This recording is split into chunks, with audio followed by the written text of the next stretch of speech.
e exaltado é o nome do Senhor. Meus irmãos, a presença está na casa. Se você já sentiu, glorifique, exalte, adore ao nome do Senhor.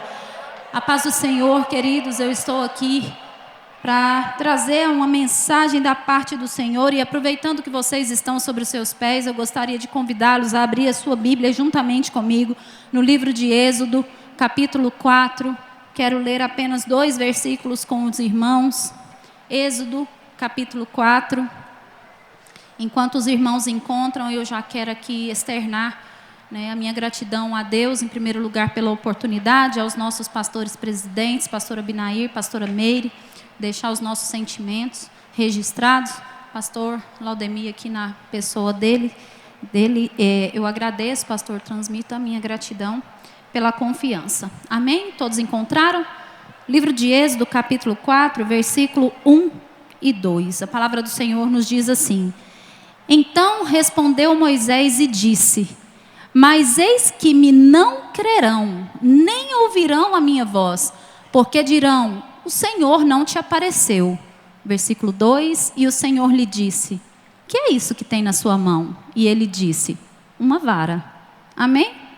Você pode se assentar, glorificando e exaltando o nome do Senhor.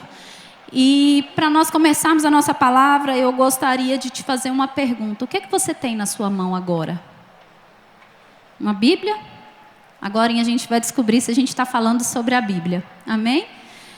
Queridos, digitais também, temos digitais, mas nós não vamos falar sobre as digitais. Queridos, para que nós possamos caminhar dentro dessa referência, nós precisamos entender aonde é que essa referência está inclusa na Bíblia. Por que chegou nesse ponto? Quem está falando aqui com Moisés? Moisés, nós sabemos toda a trajetória dele, sabemos que ele foi criado como um príncipe no palácio, mas nós sabemos que quando ele chega na fase adulta dele, ali por volta de 40 anos, não posso precisar estritamente a idade, ele comete um delito e ele mata um egípcio. Quando ele mata esse egípcio, ele fica sabendo, ele mata num dia, esconde, dá um jeitinho de amoitar ali, esconder, mas no outro dia ele percebe que o crime que ele havia cometido vem à tona. E aí ele descobre que Faraó está procurando ele para matá-lo, porque ele havia matado um egípcio e ele não poderia fazer isso. Então o que acontece? Moisés, que até então foi criado na ciência, foi criado no palácio, com toda a parte governamental, política, ele por dentro de tudo, como um príncipe ali, vamos dizer assim, porque foi educado pela filha de Faraó, ele se vê, mediante a um erro que ele cometeu, tentando fazer as coisas com suas próprias mãos, obrigado a sair do Egito, e ele foge para o deserto. Então, nesse momento, nós vamos perceber que há uma ruptura clara entre palácio e a sua chegada ao deserto.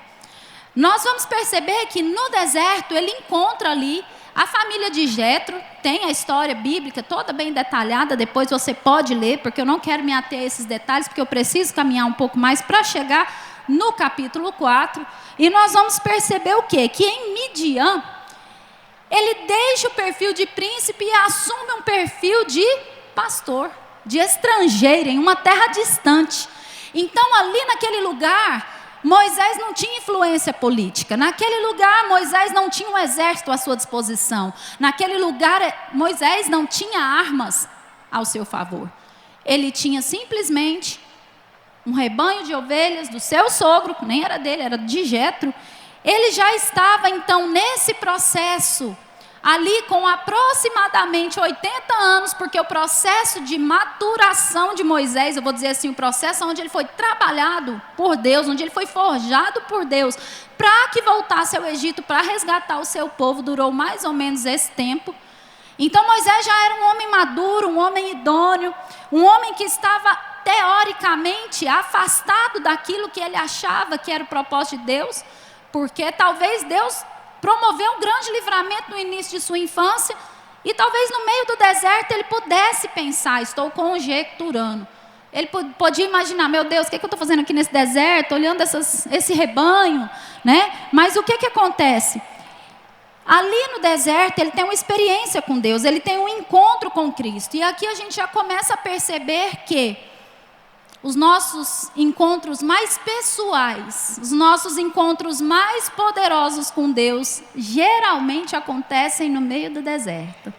No meio da luta, no meio da dificuldade, no meio do problema geral ou do esquecimento, porque às vezes nós achamos que Deus nos esqueceu no deserto e Ele não nos esqueceu. A gente percebe que Deus encontra Ele por meio de uma sarça ardente. E eu só estou te contextualizando para que você caminhe comigo na palavra. Amém? Até aqui, queridos? Amém? Então nós percebemos que Ele chama Moisés, Deus chama Moisés, em Êxodo 3:10, Ele vai dizer o seguinte: vem aqui porque eu vou te enviar a Faraó. E quando Deus traz essa palavra, Moisés imediatamente, nós vamos perceber, Deus fala com ele em Êxodo 3:10. Em Êxodo 3:11, Moisés começa com as objeções e as desculpas que nós somos mestres em dar quando Deus nos chama. Ah, Senhor, mas eu... Aí você vai perceber no capítulo 3, versículo 11. Quem sou eu, Deus? Quem aqui nunca duvidou de si diante do chamado que Deus colocou nas suas mãos? Aí no versículo 13 do mesmo capítulo, a gente vai perceber ele dizendo o seguinte: mas esse povo vai perguntar, de quem é esse Deus? Olha lá, ó. Eis que quando vieram os filhos de Israel, eles disseram: o Deus de vossos pais me enviou a vós. E eles me disserem: qual que é o nome desse Deus? O que eu vou dizer? Primeiro, Moisés estava com uma dificuldade de entender quem ele era. Segundo, ele estava com dificuldade de identificar quem Deus era. E aí, por fim, no versículo 4.1, entra uma questão, uma objeção chamada dúvida, terrível. Aonde nós vamos perceber no versículo que ele vai dizer o seguinte: eles não acreditarão em mim. Aqui Moisés estava assim, mas o que vão falar de mim? O que vão pensar de mim? Será que eles vão acreditar em mim? E é bem nesse contexto que eu chego aqui para introduzir a palavra. Nós percebemos Moisés falando: Senhor, mas o povo não vai acreditar em mim. E diante de tanta objeção colocada por Moisés, achando que ele não era suficiente, que ele não daria conta da maneira correta, querendo saber o que o povo ia pensar dele, Deus ignora todas as suas objeções e as suas desculpas e faz uma indagação. Ele não refuta, Deus não refuta o argumento. Deus não vai contra o argumento de Moisés. Deus não tenta explicar nada para Moisés, porque entenda bem, Deus não tem necessidade de te explicar nada. Deus, Ele é Deus independente do que aconteça, independente do que você está passando, Ele continua sendo Deus e Ele será Deus. Consegue entender isso? Deus, ao invés de tentar justificar, como a nossa natureza humana faz cotidianamente diante das adversidades, Deus simplesmente vira para ele e fala assim, é quase que um corte Tramontina: o que você tem na sua mão? Ele meio que muda de assunto assim, não estou nem te ouvindo, é claro que Deus estava ouvindo, mas não estou querendo saber das suas indagações. Mas aí no versículo de Êxodo 4:2 ele fala: o que é que você tem na sua mão? E é aqui que eu quero começar a minha palavra. O que é que você tem na sua mão? Se nós formos olhar a palavra, quando Moisés responde uma vara, ele está se fazendo menção a uma palavra hebraica no vara, na palavra vara, significa matê. Matê nada mais é do que significa vara, cajado ou bastão. Então ele está dando uma descrição de um objeto que está na mão dele. Até aí tudo bem. Era um objeto do uso cotidiano de um pastor. Ele pastoreava, ele cuidava do rebanho. Então ele tinha aquele objeto que o auxiliava talvez no trato com os animais. E aí no versículo 3 do capítulo 4, Deus dá uma direção. Ele fala assim: pega essa vara, lança na terra. Olha lá, ó. E ele disse: lança na terra. Ele a lançou na terra e ela tornou em cobre. Moisés fugiu dela. Nós vamos perceber que tudo aquilo que está no meu controle está sujeito à minha vontade. Concordam comigo? Mas quando o Senhor fala solta, Ele está dizendo: deixa eu tomar a direção do que está na tua mão. E aí aquilo que para um homem era um instrumento de trabalho se torna nada mais, nada menos do que um símbolo da libertação do povo do Egito. Porque de alguma forma Deus precisava autenticar, Deus precisava validar, Deus precisava mostrar que Ele era Deus sobre Israel. Então deixa eu te dizer, o pouquinho que você acha que tem na mão, Deus vê como ferramenta no reino.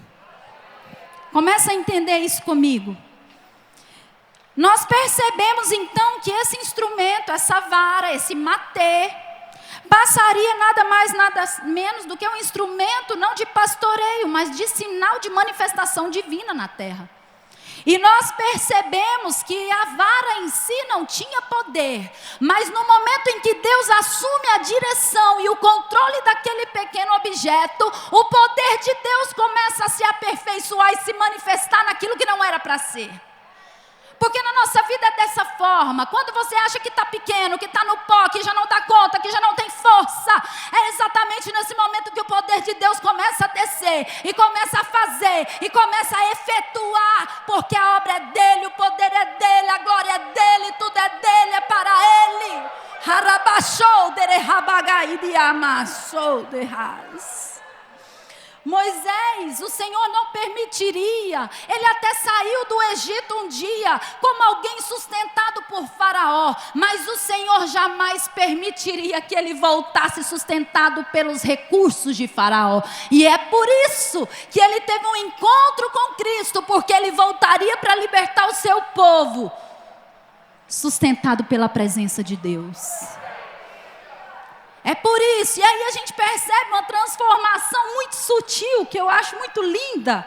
Nós vamos perceber que aqui Moisés fala para Deus que ele tem uma vara na mão. No versículo 17, Deus fala assim: toma, pois, esta vara na tua mão, com que farás os sinais. Versículo 17, como que a vara é tratada? Como a vara de Moisés. Pega a vara, Moisés, que está na sua mão, e faz algo.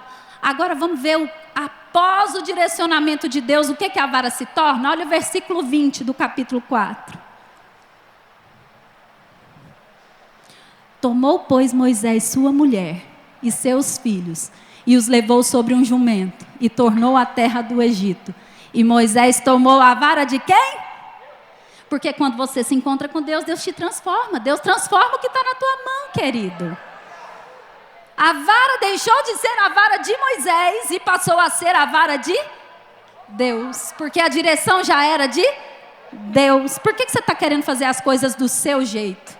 Eu quero terminar essa palavra te fazendo refletir sobre o que você tem colocado a sua mão e tentado fazer do seu jeito. Às vezes o nosso jeito parece o melhor, mas o jeito de Deus é o que é suficiente. Deixa eu te falar, nós não enxergamos um palmo diante do nosso nariz. Daqui a 5 minutos nós não sabemos o nosso destino, mas o Senhor já está daqui a 10 anos, Ele está daqui a 20 anos, Ele está na eternidade, e Ele já sabe o que nos espera. Por que você quer fazer com a tua mão? Por que tu quer fazer do teu jeito? Harabarachou, deremai, diamassou. Sabe, às vezes nós estamos tão ocupados tentando apresentar ao Senhor aquilo que nós não temos, que nós deixamos de reconhecer aquilo que nós já temos. Porque deixa eu te falar, para acontecer o milagre que você está orando, Deus já entregou a obra, a matéria-prima na tua mão. Você já nasceu com o que é necessário para que a tua história aconteça na terra. Consegue entender isso? Então, para que a gente caminhe nessa palavra, eu quero continuar aqui nesse texto de Moisés, mas eu quero fazer um adendo aqui no que eu estou falando, e eu quero caminhar com vocês lá para o livro de Mateus, capítulo 25, versículo 14 e 15.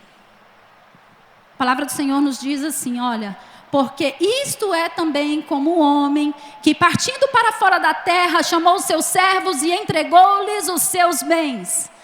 E a um deu 5 talentos, e a outro 2, e a outro 1, a cada um segundo a sua capacidade, e ausentou-se para longe. Quando você volta, nós vamos fazer uma pausa aqui no livro de Êxodo para ir para Mateus, nós vamos perceber que quando o Senhor chega para entregar um talento, a ênfase do versículo 14 não está no talento, está na palavra confiança. O Senhor confiou. Confiou o quê? O talento. Talento é complemento. Mas qual é a palavra-chave do versículo? Confiou. Confiou o quê? Os seus bens. Quando a gente percebe que o Senhor confiou os bens, o Senhor entregou algo na mão deles. Mas a Bíblia me fala que o Senhor deu a eles os bens? Não. A Bíblia me fala que o Senhor confiou a eles os bens. E aqui a gente começa a perceber um princípio muito claro, bíblico, que se chama mordomia. Princípio de mordomia é muito diferente de princípio de posse. Porque muitas das vezes o Senhor nos entrega um dom, o Senhor nos entrega um talento, e eu acho que o talento é meu e eu uso a hora que eu quiser, para quem eu quiser, do jeito que eu quiser, e as coisas não são assim. O Senhor nos deu dons e talentos para que nós usássemos para a edificação do corpo de Cristo. Conseguem entender isso comigo? Amém? Glória a Deus. Então o que acontece? Nós precisamos entender que talento, aqui no contexto bíblico, não significa o talento do canto, não significa o talento da dança, não significa o talento de saber pregar. Hoje nós temos talento atribuído no significado de habilidades. Então, eu tenho um talento, eu sou artista, eu faço artesanato, meu talento.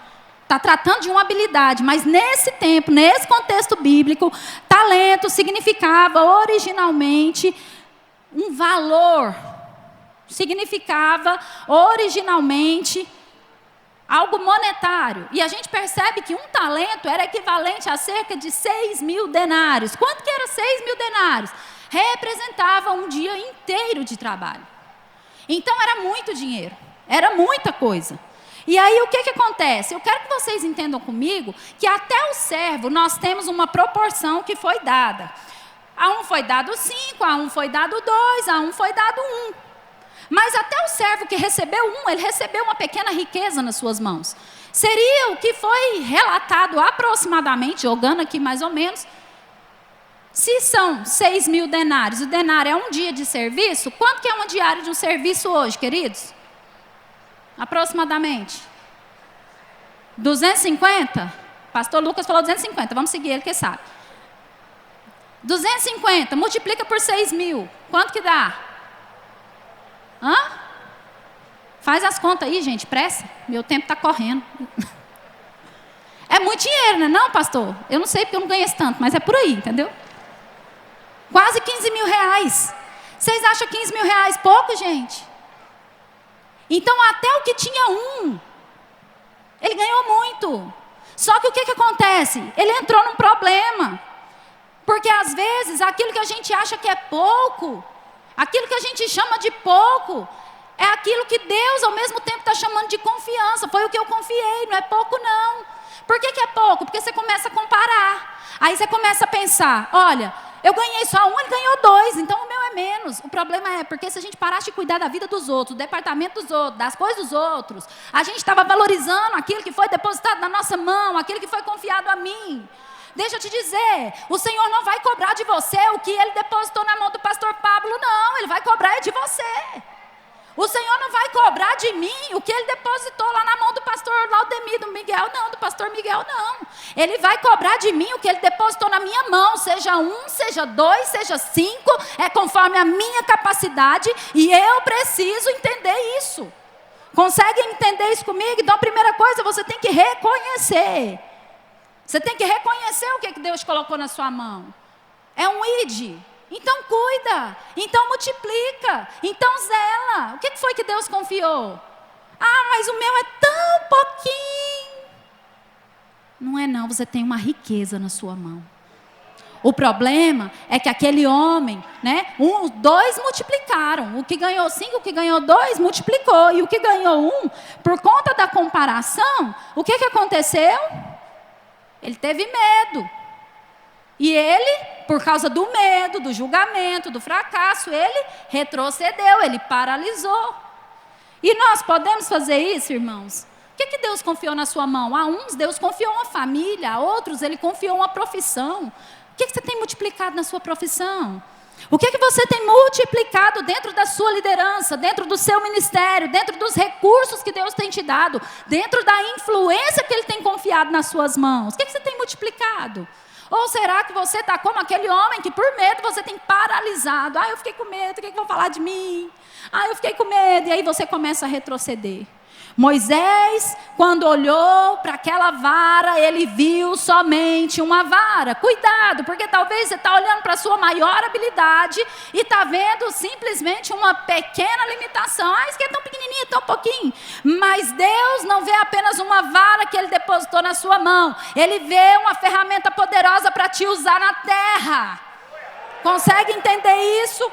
Então, primeiro ponto, enxerga o que Deus colocou na tua mão. Segundo ponto, desenvolva. O que você está fazendo com o que Deus colocou na tua mão?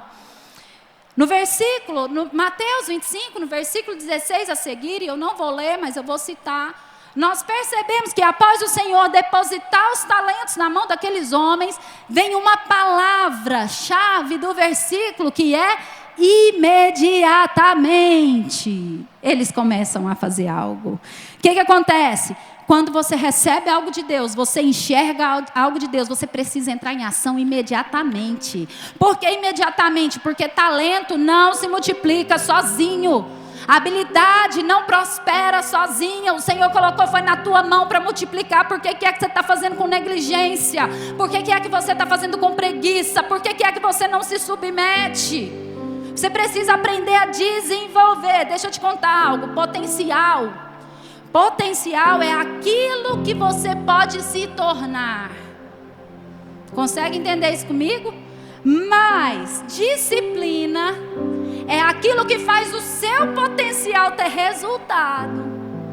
Não adianta você falar, eu enxergo, Deus me deu um ID. Eu enxergo, Deus colocou algumas pessoas na minha liderança, Deus me deu o dom do louvor, o talento do louvor, mas você não fazer nada em prol disso. E eu quero te ensinar algo valioso.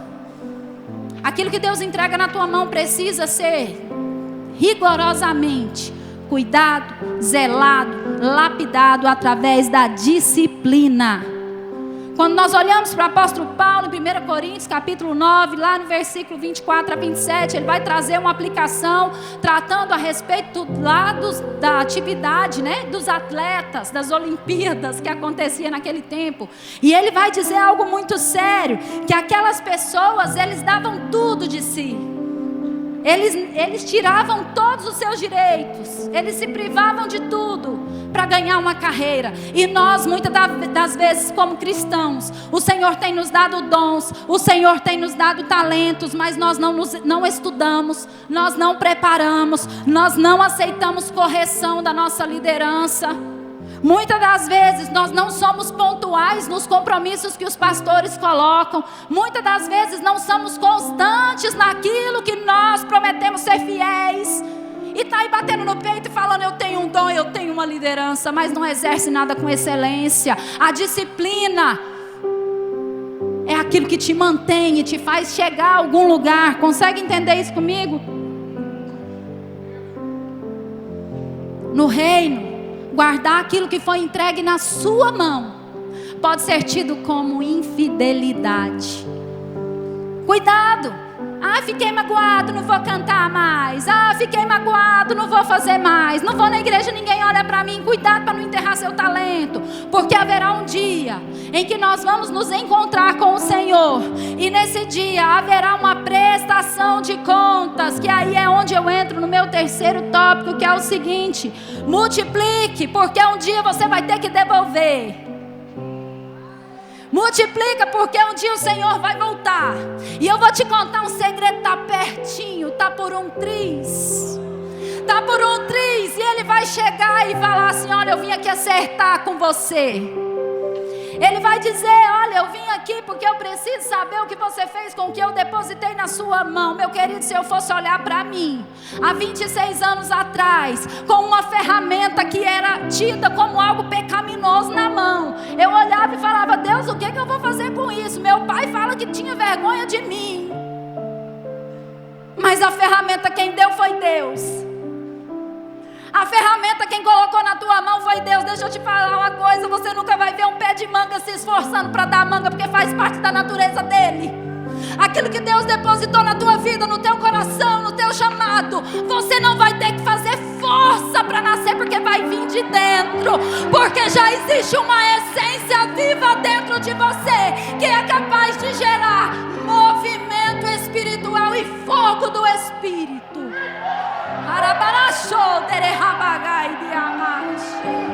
Acontece, queridos, é que muitas das vezes a gente olha para a mão e fala: Senhor, eu tenho dança nas mãos?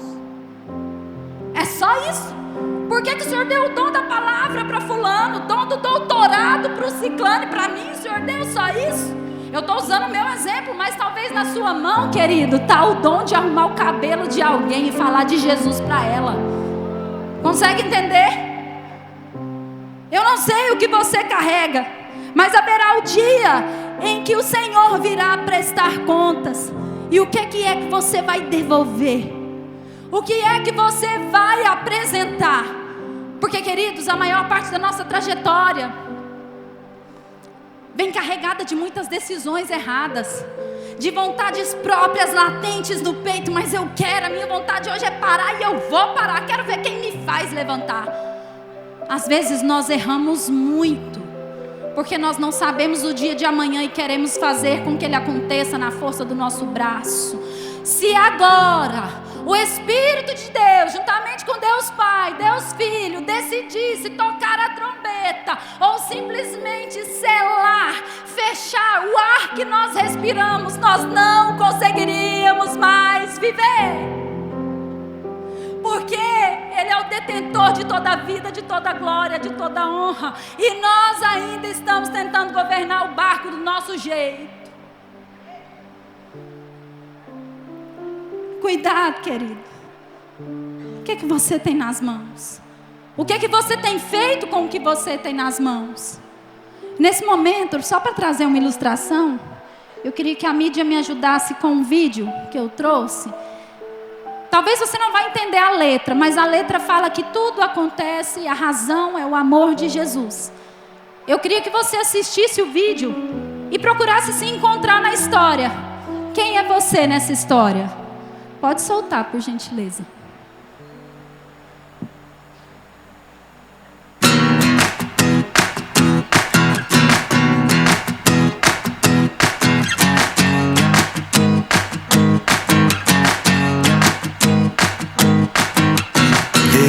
Years felt like 4 seasons of winter, and you'd give anything to feel the sun. Always reaching, always climbing, always second guessing the timing. But God has a plan, a purpose in this. You are His child, and don't you forget. He put that hunger in your heart, He put that fire in your soul. His love is the reason to keep on believing. When you feel like giving up, when you feel like giving in, His love is the reason to keep on believing. If we could pull back the curtain of heaven, we would see His hand on everything. Every hour, every minute, every second, He's always been in it. Don't let a shadow of a doubt take hold. Hold on to what you already know. He put that hunger in your heart, He put that fire in your soul. His love is the reason to keep on believing. When you feel like giving up, when you feel like giving in, His love is the reason to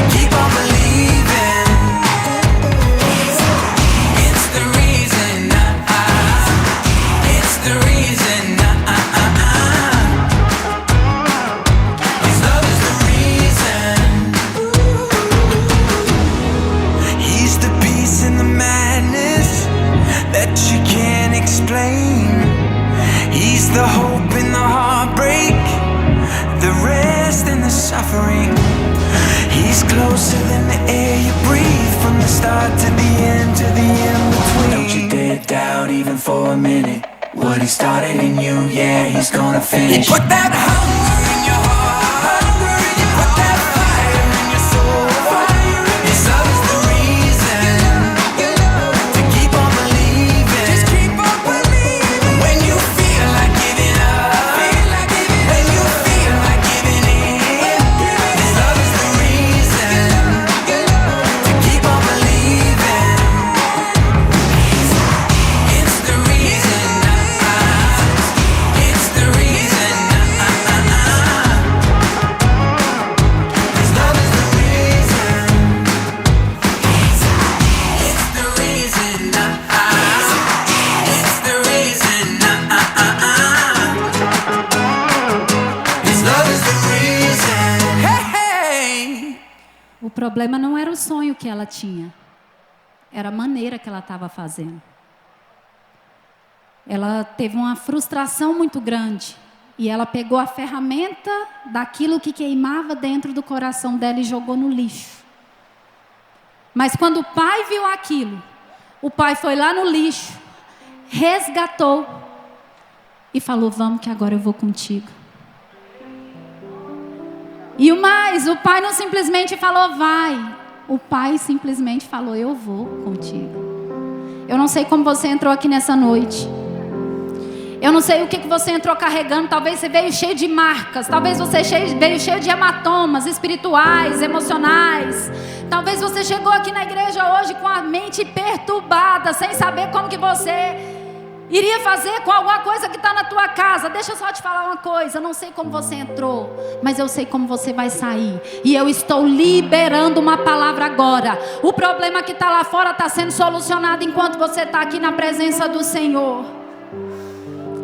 Talvez você já tentou de várias formas, assim como eu olho para Moisés no livro de Êxodo, capítulo 4, e ele também tentou na força do braço. Ele matou um egípcio, fez bobeira, teve que sair fugido. Talvez se frustrou, foi para o deserto, achou que tudo estava perdido, tinha ido para o lixo talvez. Eu não sei o que é que você já desistiu, já pegou e jogou lá no lixo, já falou: não, desisto, eu já machuquei demais, eu estou ferido demais. Eu não sei o que foi, mas eu vim aqui para te dizer: antes do Senhor lapidar seus talentos, antes dele solicitar as suas multiplicações, ele quer algo mais importante do que qualquer talento. Ele quer o seu coração, ele quer a sua vida, ele quer a sua alma. Ele quer te ajudar, ele quer ser seu pai. Ele quer sentar do lado e falar: filha, filho, ainda que tudo diga não, eu tenho a minha maneira, que aos olhos humanos pode parecer impossível, mas a minha forma te basta. Consegue entender isso? Eu não sei como você entrou aqui, mas eu queria te convidar nesse momento a ficar sobre os seus pés.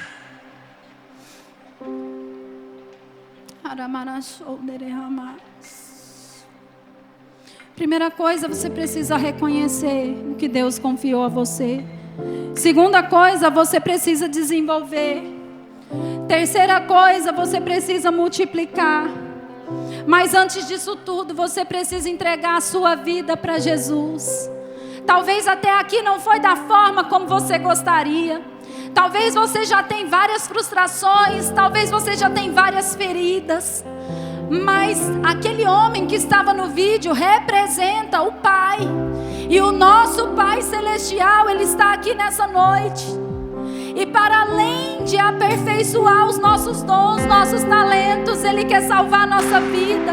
E se talvez hoje você entrou nessa igreja, nesse lugar, sem saída, preocupado, angustiado, e você quer ter um encontro com esse Pai que pode fazer todas as coisas, com esse Pai que pode mudar a tua história, com esse Pai que pode mudar um simples objeto ou uma simples situação na tua vida por algo extraordinário, para que a tua casa seja liberta, para que a tua vida seja transformada. Eu quero te convidar nesse momento a vir aqui à frente. Nós queremos orar com você.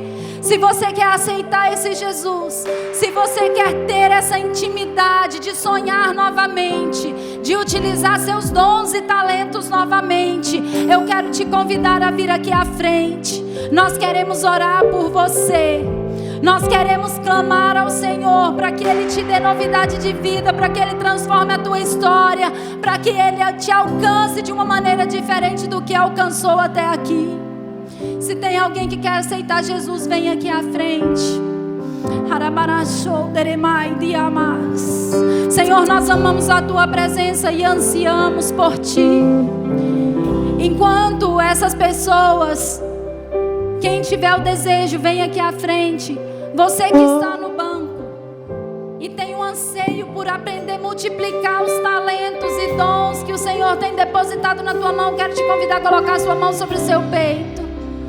Eu quero que você os teus caminhos, ore e coloque diante do Senhor. Senhor, me faz multiplicar, Jesus. mas te darei a minha Reconhece aquilo que é canção. pouco. Pede a Ele para te dar habilidade. Doces palavras te darei. E se alguém quer aceitar Jesus, vem aqui à frente enquanto os demais estão em oração.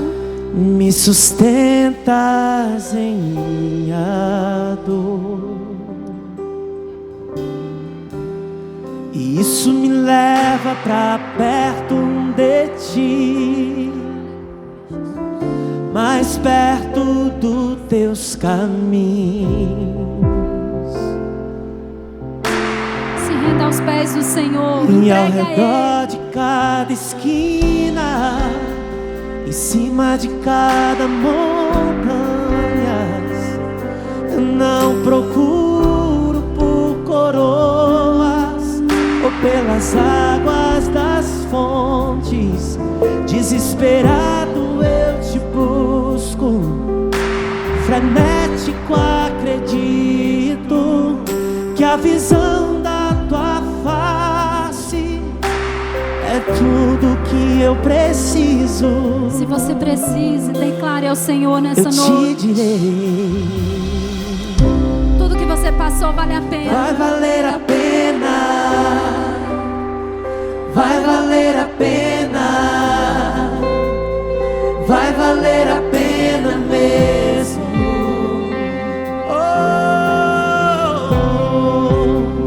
Sim. Vai valer a pena, vai valer a pena, vai valer a pena mesmo. Não compreendo teus caminhos, Se tudo for pelo Senhor, vai valer a pena. te darei Seja o sacrifício, a frustração, minha o que canção. quer que for acontecer, que tudo seja pela presença do Senhor na tua vida. E se você até o final desse culto ainda decidir, você pode nos procurar, pode procurar a equipe da integração e nós vamos orar por vocês. Amém? Eu quero agradecer e devolver ao pastor. Obrigado pela oportunidade. Isso me leva pras pernas